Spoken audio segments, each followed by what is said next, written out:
Hello. नमस्कार sir.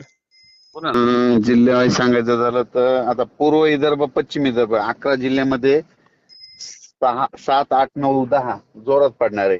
हा. त्याच्यानंतर परभणी जिल्हा, बीड जिल्हा, जालना जिल्हा, संभाजीनगर, या जिल्ह्यात 7, 8, 9, 10 म्हणजे आज रात्रीपासून पुन्हा आणखीन जोरात वाढणार आहे.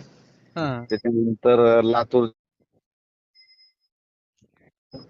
सोलापूर, सांगली इकडे जरा विखुरलेल्या स्वरूपात कमी राहणार, पण तिकडे पडणारच आहे. हम्म. अं, पश्चिम महाराष्ट्रात चांगला पासून तर नाशिक कळवण पर्यंत तिकडे चालूच राहणार आहे. हम्म. इकडं जळगाव, नंदुरबार, धुळे तिकडला चालूच राहणार आहे. सांगायचं झालं तर 10 तारखेपर्यंत सगळीकडे पाऊस पडत आणि सगळ्याला जीवदान भेटेल पिकांना. हा. हा. मग पिकांना जीवदान भेटणार सर, हो. मुसळधार पावसाचे जे नाही नाही तसा मुसळधार नाही सध्या, आता मुसळधार विदर्भात आहे पण. विदर्भामध्ये. बरं. धन्यवाद सर.